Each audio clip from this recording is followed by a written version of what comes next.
Let's play a game. I want you to picture this. It's Tuesday morning. You're tired.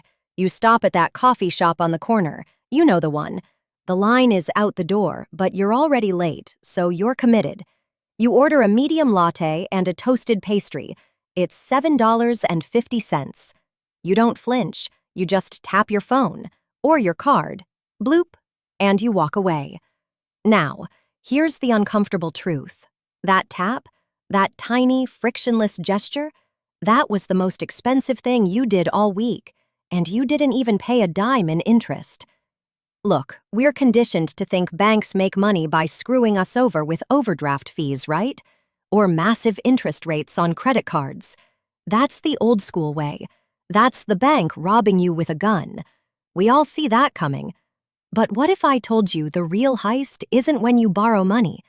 What if the real heist is when you spend your own money? Here's why this matters right now in this economy. We're living in an era of invisible money. We don't use cash. We don't even see the numbers leave our account half the time. It's just data. And because money is invisible, the mechanics of how it moves are a mystery. So let's expose the magic trick.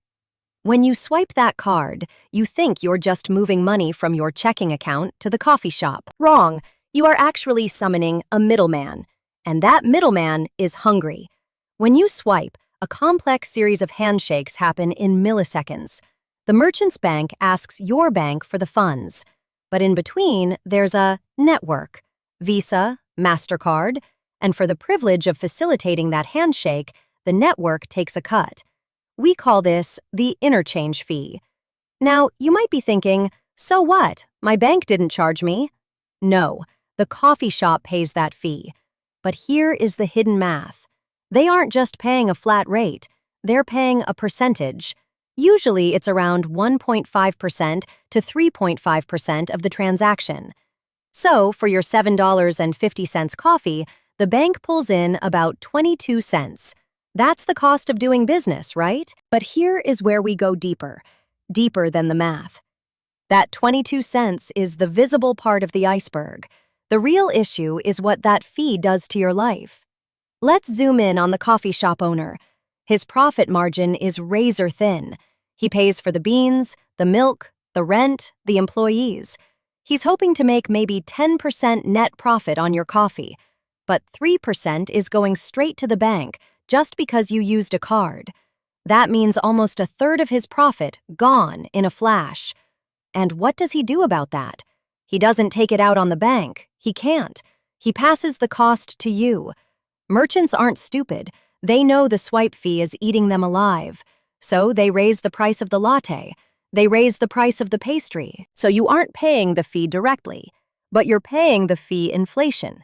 You are paying more for everything just so the banks can get their cut. It's a silent tax, a hidden regressive tax that hits the poor hardest because they rely more on cashless transactions to survive day to day. But wait, you might be thinking, well, I get cashback rewards. That covers it, right? This is the bank's psychological masterstroke, their finest sleight of hand. You get 2% cash back on your groceries. You feel like you're winning. You feel like you're gaming the system. But you just paid 3% in inflation to the merchant. Congratulations! You are getting a 2% discount on a 3% tax. You're not winning. You're just losing slowly. Let's contrast the hype versus reality. The hype is, we are a digital economy. Cash is dirty. Swiping is safe, secure, and convenient. And look, it is convenient. But the reality is, convenience is the anesthesia. When you hand over a $20 bill, the pain of paying is real.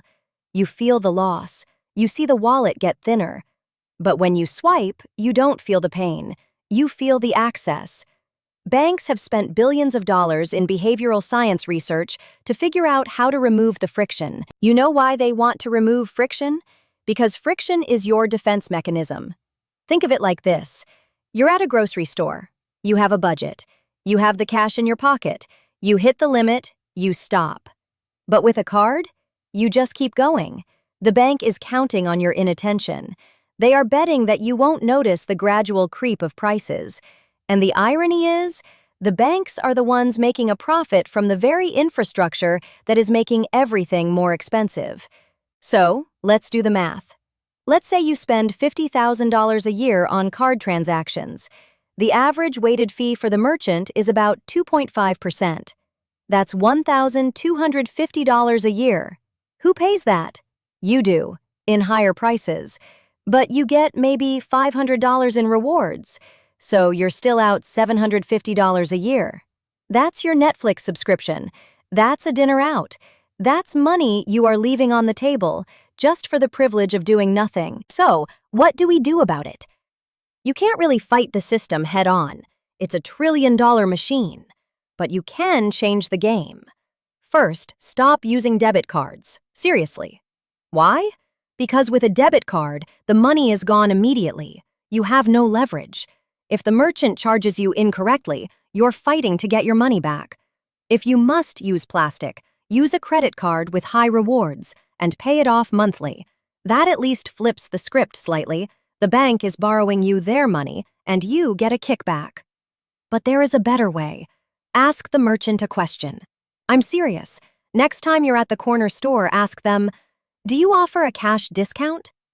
You'd be surprised. A lot of them do.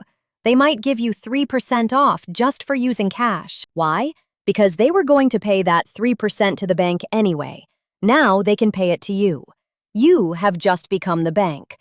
The psychological shift here is massive. You're moving from passive payer to conscious buyer. Look, we're so worried about managing our portfolios that we ignore the most leaky bucket in our personal finance. We obsess over the stock market, the yield, the interest rate. Yet we let the banks skim a tiny percentage off every transaction we make. It feels like pennies, but it's a fortune. Let me leave you with this. Money is a reflection of your time, your work, your energy. Every time you swipe, you are paying the bank for the privilege of spending the money you already worked for. We've been conditioned to think that because we don't see the fees, they don't exist. But they do.